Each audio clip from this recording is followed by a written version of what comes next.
No existe peor injusticia que condenar a una persona por los crímenes de otras. Los medios de comunicación de estómago, lacayos y serviles de los viudos del poder se han encargado de levantar la peor calumnia contra el gobierno Petro. Y no hay algo más criminal que decir que Petro está acabando con la salud en Colombia. El diablo tiene entrinchado a los políticos de derecha. Lloran como niñitos y hacen pataletas porque la teta de corrupción se les está secando. Hace 30 años, el gobierno de Uribe se inventó la peor estafa que se le ha podido hacer al pueblo colombiano. Con la Ley 100 le dieron la administración de los recursos de la salud de los pobres, de nuestros impuestos, los recursos de los que no tienen para pagar médicos privados. Cogieron nuestra plata y se inventaron una figura de intermediarios llamadas las CPS.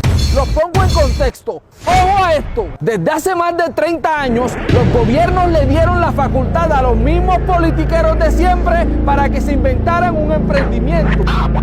¿En qué consiste el emprendimiento? ¡Ojo a esto! Uno de los ejemplos, la familia de los Vargas Lleras, líder natural de uno de los partidos con más condenados por corrupción en Colombia. Les estoy hablando de Vargas Lleras, acérrimo opositor del gobierno Petro, ¿ok? La familia Vargas Lleras administra una EPS. Desde hace 30 años, las EPS son las que manejan los recursos de la salud, los recursos que recauda el gobierno desde la ADRES. La ADRES le pasa esos recursos a las EPS y las EPS son las que les pagan los servicios médicos a las IPS, que son los centros de salud que nos prestan los servicios. Pero resulta que a las EPS, como administradoras de los recursos, no les daba la gana de pagar a tiempo los servicios prestados por las IPS, servicios médicos que muchas veces prestaban hasta fiado. O sea, las IPS prestan el servicio y después le pasan factura a las EPS. Pero a pesar de eso, a pesar de la facilidad de pago, los dineros de las EPS a los centros de salud no llegan puntual. Se demoran a veces 6 meses, 1 año, hasta 2 años sin pagarles. Y es por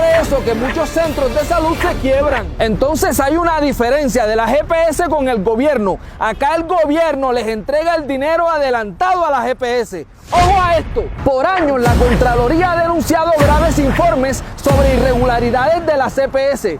Pillen esto, en el caso de Nueva EPS, la misma EPS de la familia Vargas Lleras, en esa EPS ocultaban aproximadamente 5 billones, billones con B de bastante. Ocultaban 5 billones en facturas mediante una modalidad de estafa llamada jineteo, que consistía en acumular facturas de periodos anteriores para cobrarlos posteriormente. ¡Pillen esto!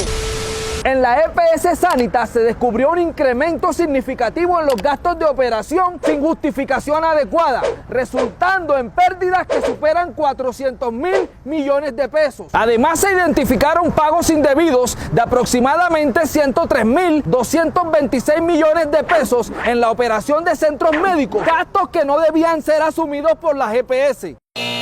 Por eso es que la plata en este país no alcanza.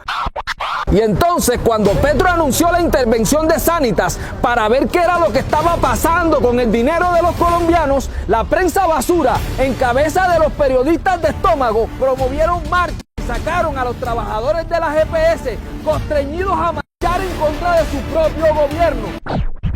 Los ricos y poderosos, junto a sus lacayos y periodistas de estómago, exclamaron: Petro está expropiando la salud. Ellos saben que vivimos en un país neurótico lleno de miedos, que por más de 100 años nos han manipulado con la mentira del enemigo del Estado, un enemigo inexistente con el que justifican la guerra y se atornillan al poder. ¡Ojo a esto! En SOS EPS se identificó un conflicto de intereses significativo, ya que el presidente de la Caja de Compensación Familiar, COFANDI, también era miembro de la Junta Directiva de la EPS. El 91.42% de los contratos celebrados por la SOS EPS se manejaban bajo la modalidad de contratación por evento, considerada la más costosa y menos eficiente en la administración de recursos. Así como estas, son cientos de modalidades de estafa que se siguen descubriendo con las que están robando al país, y los perjudicados, el pueblo y los centros de salud que se quiebran todos los días por falta de pago de sus servicios. Entonces yo pregunto, ¿era mejor enterarse en detalle de cómo opera este atraco a la nación o seguir creyendo que tenemos el mejor sistema de salud de Latinoamérica? Pillen esto, El día que Petro anunció la intervención de Sanitas, los medios de comunicación hicieron eco en las palabras de Uribe. Dijeron que Petro estaba acabando con la salud en Colombia. Pero este país se le olvida que el gobierno de Uribe liquidó 5 EPS. En el gobierno de Juan Manuel Santos se llevaron a cabo la liquidación de aproximadamente 112 EPS. Estas intervenciones y liquidaciones se realizaron debido a las irregularidades en la gestión financiera y administrativas. En el gobierno Duque se liquidaron 13 EPS y entonces ustedes, medios de comunicación arrodillados, quieren subestimar nuestra inteligencia al querernos convencer que este problema tiene 2 años. El déficit ya va por 16 billones y no los 11.4 que inicialmente se habían calculado. Basta ya de calumnias. Necesitamos nuevamente el progresismo en 2026. El diagnóstico ya se hizo y vamos por la solución. El que tenga miedo que se compre un perro. Dale like y comparte. Que esto llega a la China porque nos quitaron tanto que perdimos hasta el miedo.